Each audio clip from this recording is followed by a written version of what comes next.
पीले दांत वाली बहू। रंजना कभी ब्रश नहीं करती थी। उसे कितनी बार उसके माँ बाप ने डांटा, लेकिन उसका कोई असर उस पर होता ही नहीं था, जिस कारण से उसके दांत पीले पीले हो जाते हैं। शादी के बाद।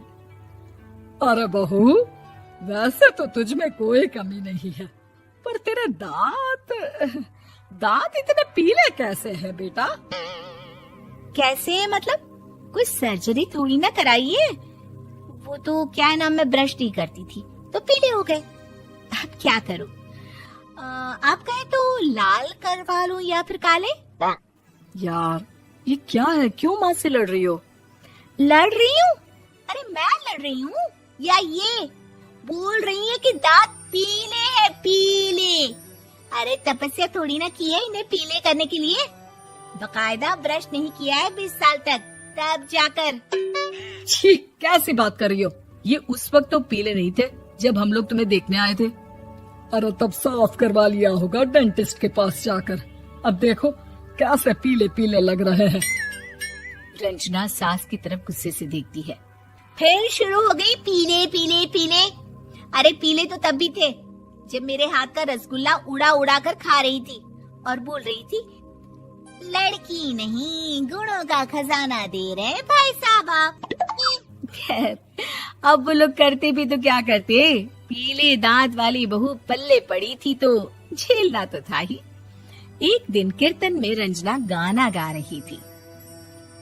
अरे कमला बहन, माँ का द्वार है, यहाँ तो सब शुद्ध होकर आते हैं, फिर अपनी बहू को ब्रश भी नहीं करवाती तुम। दूर से पीले पीले दांत भक्ति में बाधा उत्पन्न कर रहे हैं। अरे कोई 2 साल के बच्चे थोड़ी ना लेकर आई हूँ मैं बहू बनाकर। अच्छी खासी लड़की है, अरे कैसे करवाऊं ब्रश? ये तो उसे खुद करना चाहिए ना।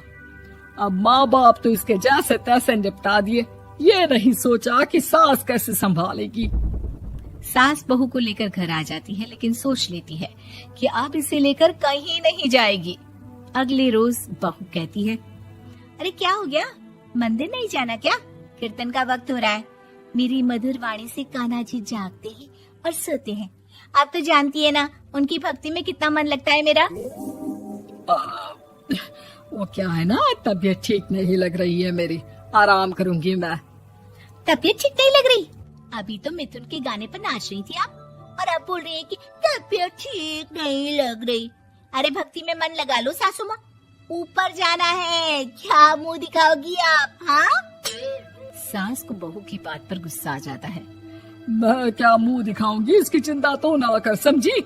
अपने मुंह की चिंता कर, जो ये पीले पीले दांत लेकर हर जगह पहुंच जाती है। पता है लोग कितना मजाक बनाते हैं। ना जी ना, मैं नहीं जाना कहीं तेरे साथ।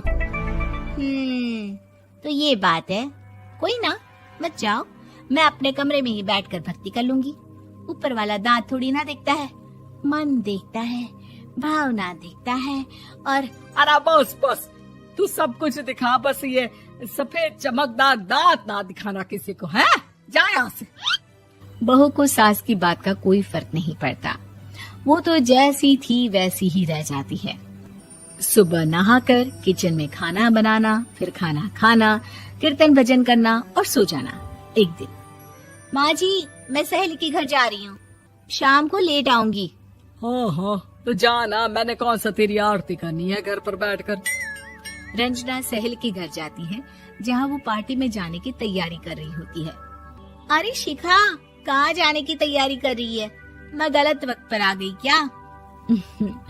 अरे नहीं यार, उल्टा सही वक्त पर आ गया। मैंने ये साड़ी और ज्वेलरी निकाली है यार, शाम को इनके ऑफिस की एक पार्टी में जाना है। बताना कैसा लग रहा है ये सब? नहीं यार, इस ड्रेस के साथ तो वो वाली ज्वेलरी अच्छी लगेगी। हाँ हाँ सही बोल रही है, मैंने ध्यान ही नहीं दिया। वैसे तो हमेशा से मस्त फैशन सेंस रखती है। तो बड़ा जाती होगी ना पति के साथ पार्टी में।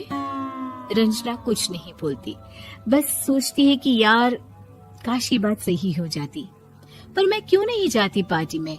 क्या इन लोगों की कोई पार्टी होती नहीं होगी? रंजना घर आती है और रात में पति से सवाल करती है, एक बात बताइए, आप मुझे किसी पार्टी में क्यों नहीं ले जाते? क्या आपके यहाँ ऑफिस में पार्टी नहीं होती? पति बेचारा क्या कहता कि दांत पीले हैं तुम्हारे इसलिए। अरे कोई पार्टी होती नहीं हम लोगों के ऑफिस में, तो कहाँ से लेकर जाऊं? और मार्केट, मॉल, कहीं वीकेंड घूमना, कहीं तो। अरे यार, सारे हफ्ते में एक छुट्टी मिलती है, तो सोचता हूँ कि आराम ही कर लूं। क्यों? रंजना मन मार के रह जाती है। पहले कभी सास के साथ मंदिर जाया करती थी, लेकिन वो भी सास ने ले जाना बंद कर दिया। घर बैठी बैठी रंजना बोर हो जाती है। तभी उसे आइडिया आता है और वो मायके जाने का सोचती है। सासू माँ, 2 दिनों के लिए मम्मी के घर जा रही हूँ। अच्छा ठीक है, आराम से जा। और हाँ, माँ से कुछ अच्छी आदत सीख कर आना कि कैसे शरीर के हर भाग की तरह दांतों की सफाई भी जरूरी होती है, समझी? शुरू हो गई ना आप। वो लोग आपकी तरह नहीं है कि छोटी छोटी बात का बतंगड़ बना दे। उन लोगों के लिए मैं मायने रखती हूँ, ना कि मेरे पीले पीले दांत। रंजना माँ को बिना बताए उन लोगों को सरप्राइज देती है, लेकिन जैसे ही वो दरवाजे पर पहुंचती है, अंदर देखती है कि घर वाले कहीं जा रहे होते हैं। अब माँ, काश रंजना दीदी के दांतों वाली प्रॉब्लम नहीं होती, तो वो भी हम लोगों के साथ चलती ना बुआ जी की बेटी की शादी में। हाँ बेटा, लेकिन अब उसे कौन समझाए कि उसको उसके पीले दांत नहीं दिखते, लेकिन उसके आसपास के लोगों को कितना एम्बैरेसिंग फील कराते हैं।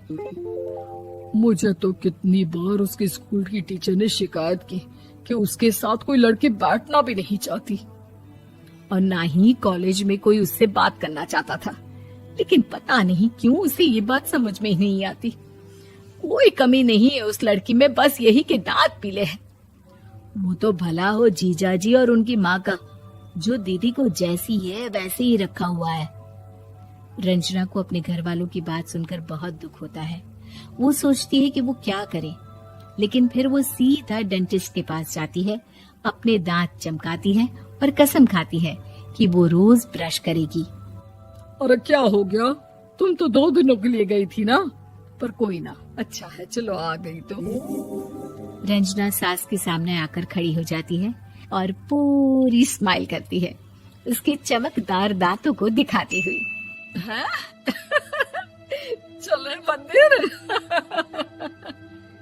माँ, मुझे माफ कर दीजिए, मैंने आप लोगों को बहुत एम्बैरेसिंग फील करवाया। मैं आज से रोज ब्रश करूंगी।